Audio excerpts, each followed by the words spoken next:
Mon nom, c'est François Brault. J'étais un travailleur charpentier-menuisier dans le domaine de la construction. Et j'ai 56 ans. Puis l'accident qui est arrivé, j'avais 52 ans. Et je vous dis encore, aujourd'hui, à 56 ans, j'ai encore de la misère. Là, on passe une entrevue, là, puis ça me fait relater. Puis j'ai encore les larmes aux yeux, puis ça me fait mal. Mais là, je sais pas.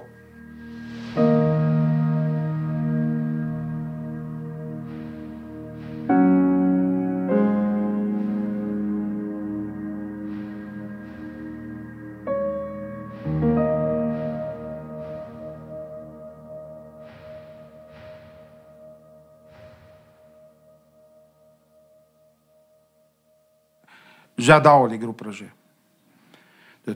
C'est un projet de 3,5 millions. Il fallait que je le mette clé en main le 1er juillet.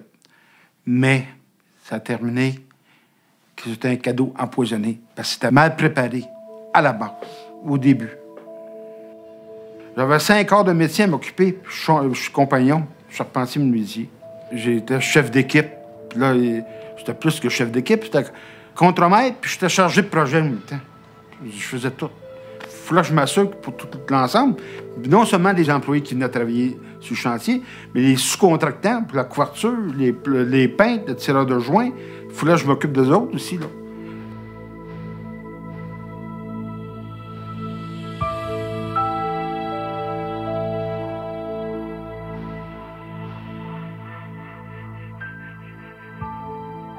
Le lendemain, j'ai commencé à travailler.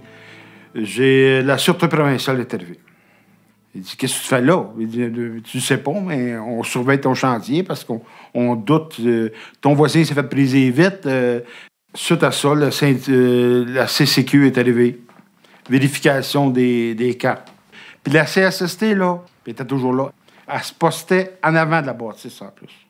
La CCQ, une fois, est venue avec le ministère des Finances du Québec, provincial, fédéral, et un responsable aussi de la CSST au niveau fiscal. Là, il voulait rencontrer chaque employé qui travaille pour moi. L'assurance chômage aussi était là. Mais je peux vous dire une chose. La seule personne qui n'a pas passé là, c'est le curé de la paroisse. À un moment donné, je pensais que c'était pour en finir un jour, mais c'était tous les jours. J'avais des problèmes. J'ai eu la municipalité pour avoir de l'eau. Pour ouvrir la valve. Il ne trouvait pas la valve. Il fallait tester juste l'heure. Après 2 semaines, à un moment donné, il y en a un qui a pris le balai, puis il a balayé le trottoir, puis il a trouvé la valve. Même l'Hydro-Québec. Il était supposé recevoir et mettre un poteau temporaire pour me brancher dans les semaines au début du chantier. Ça a pris 3 mois. Et encore là, c'est encore des responsabilités que j'avais à faire. L'employeur, lui, là, arrange-toi avec ça. L'employeur a le devoir de protéger la santé mentale, pas juste au niveau du harcèlement psychologique. C'est la loi Saint-Norme du travail qui exige que l'employeur protège les travailleurs du harcèlement psychologique, mais de tous les risques psychosociaux au travail, la protection de la santé mentale est un devoir de l'employeur, autant que la protection de la santé physique. Quand ils ont fait les fondations, ils ont fait au mois de janvier, dans le gel. Début juin, la bâtisse s'est effondrée de 5 pouces par le centre. Le 1er juillet, je donne la clé au propriétaire, que les locataires puissent rentrer. Là, j'ai appelé mon patron, j'ai expliqué la situation. Tout a recommencé. Tout a recommencé. J'ai terminé 2 semaines plus tard, malgré toute cette situation-là qui m'est arrivée. Je peux vous dire, j'ai fait des heures pour en finir. C'est difficile dans le monde du travail de vouloir avoir une performance aussi forte que ça parce que le travail, c'est un marathon. C'est pas un sprint qu'on fait. Ça dure 15, 20, 30 ans. Ça va durer plus longtemps, même dans les années à venir, avec l'augmentation de l'âge à la retraite. Donc, il faut s'assurer de maintenir aussi la santé des gens à ce moment-là en même temps. Et ça, c'est parfois un peu oublié par les entreprises puis par les individus eux-mêmes, hein, qui vont se surinvestir dans le travail.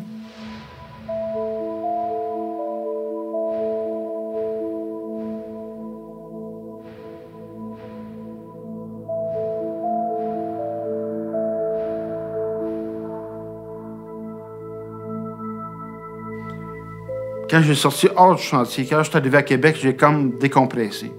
Mais mon décompressement, là, j'ai réalisé tout ce que j'ai vécu, puis c'est là que j'ai planté. Parce que je fonctionnais sur l'adrénaline, mais quand je suis arrivé chez nous, là, j'ai planté.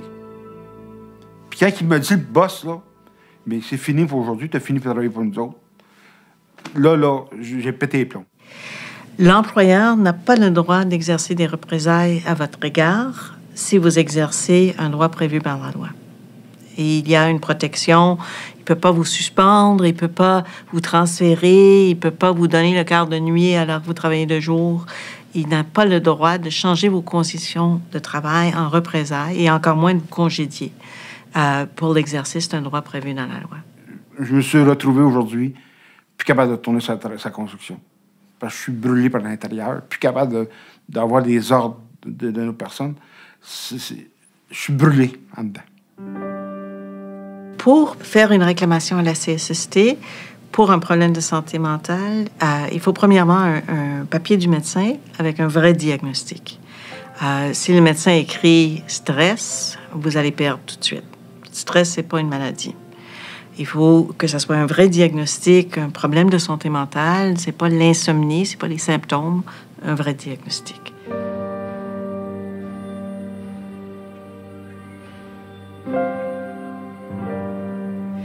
Deuxièmement, il faut documenter les causes de votre problème de santé. Alors, décrire les événements dans la réclamation elle-même, décrire les causes selon vous, quels sont les événements qui ont mené à votre état actuel, et pas juste l'événement qui a déclenché la dernière crise, si à un moment donné vous n'êtes plus capable, mais qu'est-ce qui a mené à votre vulnérabilité? Est-ce que ça fait des mois et des mois que ça va de moins en moins bien? Vraiment décrire tous les petits événements qui, banals au début, mais l'effet cumulatif peut causer un problème de santé mentale.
Il faut donc les noter, en être conscient, idéalement être accompagné par un conseiller syndical ou par un ami ou collègue au travail qui peut vous aider lorsque vous êtes évidemment très pris dans votre propre cause, mais qui peut vous accompagner et vous donner l'heure juste. Idéalement, il faut aller chercher des témoins. Il faut savoir c'est qui était là lorsque tel événement est arrivé, leur demander est-ce qu'ils seraient prêts à témoigner pour vous. Des fois, c'est pas nécessaire que les gens témoignent. La CSST, c'est sur dossier. Mais déjà, pour vous de savoir que vous avez des témoins, ça va vous aider à monter votre dossier et à faire en sorte que vous allez pouvoir aller jusqu'au bout du processus. J'avais fait une demande à la CSST, il a rempli les papiers. Puis j'ai fait la demande. Puis après un mois et demi après, j'ai reçu un appel de la CSST. Il y a une Madame X, là, dans l'espace de 2-3 minutes, 5 minutes, elle a décidé que j'étais pas malade. Au téléphone, elle pouvait me décider tout ça. Là. Encore là, mais j'ai pas baissé les bras, je lâche pas. Ce qu'il faut savoir, c'est que en première instance, donc la première décision de la CSST, il arrive très, très, très souvent que la décision va être négative. Parce que l'évaluation est faite par l'agent. Il n'y a pas de témoignage, il n'y a pas d'opportunité pour faire entendre des gens. Et les travailleurs et les travailleuses doivent savoir qu'ils doivent persister. Ils doivent demander une révision du refus et ils doivent aller jusqu'à la commission des lésions professionnelles, qui est la dernière instance. On ne peut pas aller plus loin après ça. Ceci dit, nos études comme juristes, on regarde la jurisprudence de la CLP, puis j'ai fait plusieurs études sur plusieurs années. Bon an, mal an, c'est à peu près 46 % des appels à la CLP de travailleurs, des cas où le travailleur demande d'être reconnu pour une lésion psychologique, à peu près 46 % sont acceptés. Alors, on a des chances de gagner à la CLP si on monte un bon dossier, si on a des témoins, si on a une bonne preuve médicale, si on documente les faits qui expliquent pourquoi on a développé un problème de santé mentale. Vous êtes syndiqué CSD. Ils vous prennent un tel montant à toutes les semaines sur votre paye ou à toutes les 2 semaines, peu importe. Quand vous avez besoin d'aide, ils sont là pour vous aider, c'est le principal. Moi, j'ai eu besoin des experts, d'un psychiatre, ça coûtait 3 500 $. Ils me l'ont payé. Si je n'aurais pas été syndiqué, je n'aurais pas été capable. J'ai besoin d'un avocat, ça c'est à 200 $ à l'heure, ça ne m'a rien coûté. Ils sont là pour vous aider. Si vous vous sentez, vous avez besoin d'aide, vous avez des craintes, allez parler avec votre représentant syndical, il va vous expliquer. C'est très important de savoir où on s'en va pour commencer. Je pense qu'ils sont là pour l'expliquer, ils vont l'expliquer très bien. Puis j'ai passé devant un juge qui était sévère, puis il n'acceptait pas, puis j'ai un jugement qui est de 75 paragraphes, puis il me donne raison. 75 paragraphes. Avant le juge, c'est très important de peser ses mots, puis d'être bien assis, puis regarder le juge, puis dire vraiment qu'est-ce qui s'est passé. On est peut-être émotionnel quand on va à la cour. Puis on peut avoir des attaques de l'autre avocat aussi.